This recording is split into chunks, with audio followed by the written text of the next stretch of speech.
Movie की शुरुआत में बताया जाता है कि एक बार क्रिस्टोफर रॉबिन नाम का लड़का 100 एकड़ नाम के जंगल से गुजर रहा था। तब उसकी नजर ऐसे क्रिएचर्स के ग्रुप पर गई जो आधे इंसान और आधे क्रिएचर्स थे।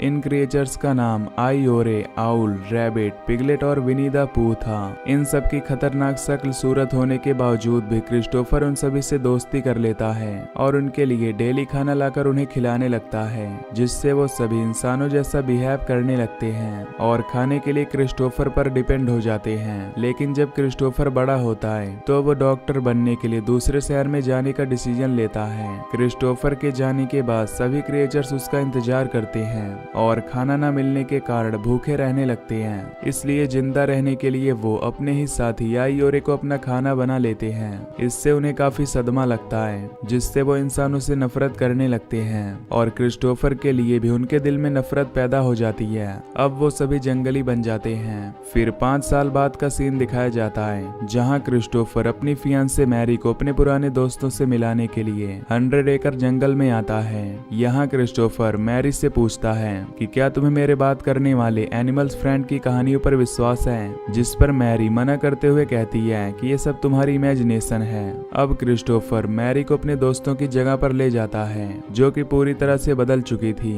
यहाँ पर हर जगह पर ब्लड और हड्डियां पड़ी हुई थी। इस जगह को देखकर मैरी डर जाती है और क्रिस्टोफर को वहां से चलने को कहती है, जिस पर क्रिस्टोफर उसे समझाता है कि मेरे दोस्तों से हमें कोई खतरा नहीं है। तभी क्रिस्टोफर मैरी को अपने पुराने घर के अंदर ले जाता है, जहां मैरी को क्रिस्टोफर की टूटी हुई ड्राइंग दिखाई देती है, जिससे मैरी को अब क्रिस्टोफर की बातों पर यकीन होने लगता है। इसी दौरान उन्हें किसी के आने की आवाज सुनाई देती है, इसलिए वो दोनों जल्दी से छिप जाते हैं। तभी वहां पर एक क्रिएचर आता है और अपने बेड पर सो जाता है। तब मौका देखकर दोनों वहां से भागने का सोचते हैं, पर तभी पिगलेट एक चैन से मैरी की गर्दन पकड़ लेता है और उसे जान से मार डालता है। दूसरी तरफ क्रिस्टोफर पिगलेट से छुपते हुए भाग रहा होता है। तभी वो विनी को अपने पास आता हुआ देखता है, इसलिए वो विनी के पास जाकर उसे अपने बचपन के दिनों की याद दिलाने की कोशिश करता है। लेकिन पिगलेट वहां जाता है और विनी के साथ मिलकर क्रिस्टोफर को अपने साथ खींचकर ले जाता है। यहाँ क्रिस्टोफर समझ चुका था कि उसके दोस्त अब पहले जैसे नहीं रहे।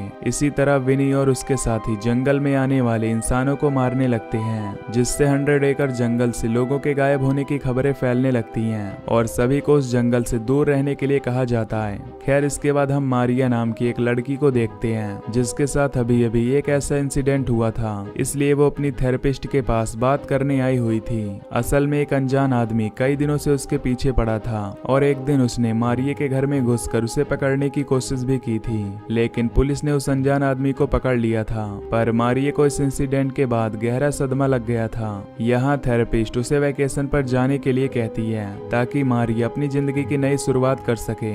इसलिए मारिया अपनी दोस्तों के साथ जंगल में जाने का फैसला करती है, लेकिन उन्हें पता नहीं था कि उन्होंने जिस केबिन को बुक किया है वो 100 एकड़ जंगल में है। यहाँ मारिया और उसकी दोस्त लारा, एलिस, जेसिका और जोई एक गैस स्टेशन पर रुकती हैं, जो कि काफी समय से खाली पड़ा हुआ था। जब मारिया आगे बढ़ती है तो उसकी मुलाकात एक कपल डैरेल और चैरलिन से होती है। वो आपस में बात करते हैं और फिर मारिया वहां से चली जाती है। कुछ ही देर में वो सभी अपने कैबिन में पहुंच जाती हैं। कैबिन के अंदर आकर जेसिका सबको अपने फोन्स देने के लिए कहती है, ताकि सब फोन्स के बिना वैकेशन को एंजॉय कर सकें। इसके बाद वो सभी अपनी दोस्त टीना के बारे में बात करते हैं, जो कि उनके पास आने वाली थी। तभी हम टीना को देखते हैं, जो कि कैबिन का रास्ता भटक जाती है, इसलिए वो जंगल में रुककर अपनी दोस्तों को कॉल करती है। लेकिन जेसिका ने सबके फोन्स को लेकर साइड में रख दिया था, जिस वजह से टीना का उनसे कांटेक्ट नहीं हो पाता। इसलिए वो पैदल ही जंगल के अंदर जाने लगती है, जिस दौरान वहां विनी द पूह आ जाता है, जिसे देखकर टीना डर जाती है और एक अबैंडन गैरेज में जाकर छुप जाती है। लेकिन जल्द ही विनी उसे पकड़ लेता है और लकड़ी काटने वाली मशीन में उसका सिर डालकर उसे जान से मार देता है। यहाँ कैबिन में मारिया अपनी दोस्तों को अनजान आदमी के बारे में बताती है, जिसकी वजह से वो सदमे में पहुंची थी। दूसरी तरफ हम क्रिस्टोफर को बंधा हुआ देखते हैं। तभी विनी उसके पास आता है, जिसे देखकर क्रिस्टोफर उससे माफी मांगता है और अपने बचपन के खूबसूरत दिनों की याद दिलाता है, जिससे विनी याद करके इमोशनल हो जाता है और सोचता है कि कैसे क्रिस्टोफर ने उसे सबसे अच्छा दोस्त बनाया था और फिर उसे छोड़कर चला गया था। पुरानी यादों को सोचकर विनी को गुस्सा आ जाता है और वो क्रिस्टोफर को कोड़े मारने रोने लगता है। साथ ही वो क्रिस्टोफर को हर्ट करने के लिए मैरी के स्केलेटन को उसके सामने रख देता है। इस बीच हम लारा को देखते हैं जो अपने फोन को लेकर जैकूजी टब में आ जाती है और एंजॉय करते हुए फोटोज क्लिक करती है। यहाँ विनी जंगल से गुजरते वक्त केविन से म्यूजिक की आवाज सुनता है, इसलिए वो केविन की तरफ आ जाता है और लारा को टब में एंजॉय करते हुए देखता है। तभी लारा अपनी फोटोज में देखती है कि कोई उसे छुप कर देख रहा है, इसलिए वो उस आदमी को देखने के लिए टब से बाहर आती है, लेकिन उसे वहाँ पर कोई भी दिखाई नहीं देता, जिससे उसे लगता है कि उसकी फ्रेंड्स उसके साथ मजाक कर रही हैं। इसलिए वो बिना सोचे समझे वापस टब में आ जाती है। तभी विनी और पिगलेट टब के पास आती हैं और लारा को बेहोश करके उसे अपने साथ ले जाती हैं। जब लारा की आंखें खुलती हैं तो वो खुद को सड़क पर बंधा हुआ पाती है और पिगलेट उसके पास खड़ा होता है। दूसरी तरफ विनी कार को स्टार्ट करता है और लारा के सिर पर कार चढ़ा देता है, जिससे लारा की दर्दनाक मौत हो जाती है। यहाँ एलिस और जोई लारा की चीख सुनकर उसे ढूंढने लगती हैं, जबकि मारिया और जेसिका कार के पास आती हैं और लारा के कुचले हुए सिर को देखकर बुरी तरह डर जाती हैं। सभी लड़कियां वापस केबिन में इकट्ठा होती हैं, जहां वो दरवाजे पर ब्लड से लिखे एक मैसेज को देखती हैं। तभी उन्हें कांच के टूटने की आवाज सुनाई देती है, जिससे वो समझ जाती हैं कि कोई उनके घर में घुस आया है।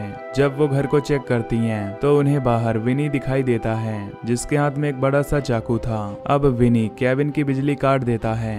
इधर जोई और एलिस कुछ हथियार ढूंढने के लिए किचन में जाती हैं। यहाँ मारिया को याद आता है कि वो अपने साथ एक गन लेकर आई है, लेकिन जब मारिया और जेसिका गन लेने के लिए जाती हैं तो वो चारों गलती से दो के ग्रुप में बट जाती हैं। इसके बाद जोई और एलिस पीछे के गेट को बंद करने के लिए पूल एरिया में आ जाती हैं। तभी वहां पर पिगलेट आ जाता है और एलिस पर वार करके उसे बेहोश कर देता है, जिसके बाद वो एलिस को हथौड़े से मारने लगता है, लेकिन जोई पिगलेट का ध्यान अपनी ओर करके एलिस को बचा लेती है। अब पिगलेट जोई पर हमला करने के लिए पूल में आता है। तभी एलिस को होश आ जाता है और वो देखती है कि पिगलेट ने जोई को मार दिया है, जिससे एलिस दोबारा बेहोश हो जाती है। इधर जेसिका और मारिया जोई की डेड बॉडी को पूल में तैरता हुआ देखकर बहुत डर जाती हैं। तभी उन्हें पिगलेट और विनी दिखाई देते हैं, जो एलिस को अपने साथ ले जा रहे थे। यहाँ जेसिका और मारिया उन क्रिएचर्स का पीछा करने का फैसला करती हैं, ताकि वो एलिस को उनसे बचा सकें। दूसरी ओर विनी और पिगलेट एलिस को रस्सी से बांध देते हैं, जिसके बाद विनी शहद खाने लगता है। जिस दौरान विनी देखता है कि एलिस को होश आ रहा है, इसलिए वो एलिस के पास जाकर उस पर वार करता है और उसे दोबारा बेहोश कर देता है। थोड़ी देर बाद जेसिका और मारिया मौका देखकर एलिस के पास आती हैं और उसे होश में लाकर आजाद कर देती हैं। वो तीनों वहां से भाग रही होती हैं। तभी उन्हें किसी के चिल्लाने की आवाज सुनाई देती है, इसलिए मारिया अपनी दोस्तों से कहती है कि उन्हें यहाँ कैद इंसान को बचाना चाहिए। फिर जैसे ही वो अंदर जाती हैं तो उन्हें वहाँ क्रिस्टोफर दिखाई देता है। मारिया जल्दी से क्रिस्टोफर को आजाद करने के लिए जाती है। तभी क्रिस्टोफर को होश आ जाता है और वो मारिया से मदद मांगने लगता है। अब मारिया और उसकी दोस्त जल्दी से क्रिस्टोफर को खोल देती हैं। इसी बीच उन्हें एक औरत की आवाज सुनाई देती है, इसलिए क्रिस्टोफर लड़कियों को उस औरत की मदद करने के लिए कहता है। जैसे ही लड़कियां आगे बढ़ती हैं तो उन्हें चैरलिन दिखाई देती है, जो कि मारिया को गैस स्टेशन पर मिली थी।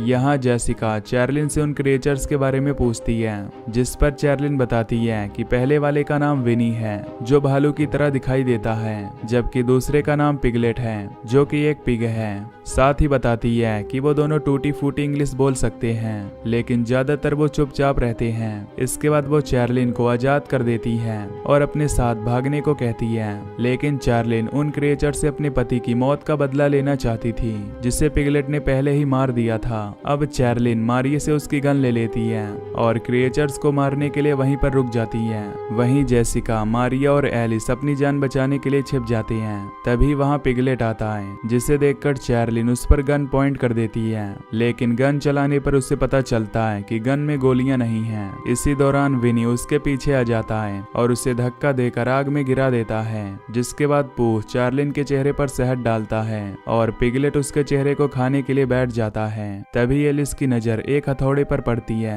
और वो उस हथौड़े से पिगलेट को मारने निकल जाती है, जिससे मारिया और जेसिका एलिस से अलग हो जाती हैं और फिर वो दोनों जंगल की ओर भागने लगती हैं, जिन्हें विनी देख लेता है और उनका पीछा करने लगता है। इस बीच एलिस पिगलेट पर वार करके उसे बेहोश कर देती है और उसे बांधकर थप्पड़ मारने लगती है, जिससे पिगलेट को होश आ जाता है। तब एलिस अपनी दोस्तों की मौत का बदला लेने के लिए उसे हथौड़े से मारने लगती है, जिससे पिगलेट की मौत हो जाती है। पर तभी विनी वहां जाता है और एलिस के मुंह में चाकू घुसाकर उसे मार डालता है। इधर मारिया और जेसिका को सड़क पर एक कार दिखाई देती है, जिसे देखकर वो मदद मांगने लगती हैं। तब कार से 4 लोग बाहर आते हैं। दोनों लड़कियां उन्हें अपने साथ हुई घटना के बारे में सब कुछ बताती हैं, लेकिन किसी को भी उनकी बातों पर विश्वास नहीं होता।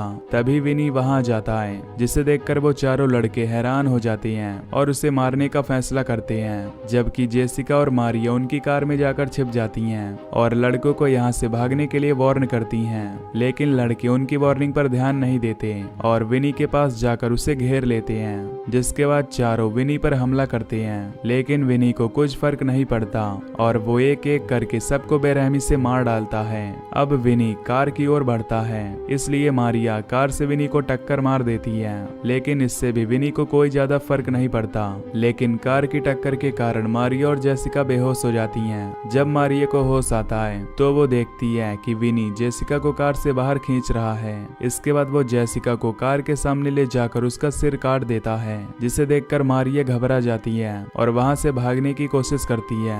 लेकिन विनी उसे पकड़ लेता है और चाकू मारने लगता है, जिस दौरान क्रिस्टोफर एक कार लेकर वहां जाता है और कार को विनी के ऊपर चढ़ा देता है, जिससे विनी दोनों कार के बीच फंस जाता है। अब क्रिस्टोफर जल्दी से मारिया की मदद करके उसे ले जाने लगता है, पर तभी विनी होश में आ जाता है और मारिया को बालों से पकड़ लेता है।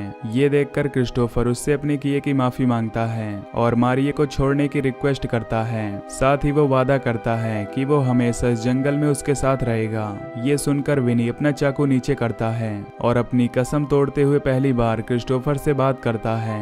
विनी कहता है कि तुम एक बार अपना वादा तोड़ चुके हो, और इतना कहकर वो मारिया का गला काट देता है, जिससे क्रिस्टोफर मारिया को अपनी बाहों में मरते हुए देखता है। यहाँ क्रिस्टोफर को समझ आ जाता है कि उसका दोस्त विनी अब कभी भी पहले जैसा नहीं बन सकता, इसलिए वो डर कर वहां से भागने लगता है। ये देख विनी को बहुत गुस्सा आता है और वो मारिया की बॉडी पर बार बार चाकू मारने लगता है। इससे समझ आता है कि विनी अब इंसानों से इतनी नफरत करने लगा है कि वो जंगल में आने वाले किसी भी इंसान को नहीं छोड़ेगा। और ये मूवी यहीं पर एंड हो जाती है। तो दोस्तों, अगर आपको ये मूवी की एक्सप्लेनेशन पसंद आई हो तो वीडियो को लाइक और चैनल को सब्सक्राइब कर देना। बाकी मैं मिलूंगा आपसे अगली वीडियो में। Till then take care, love you, bye bye.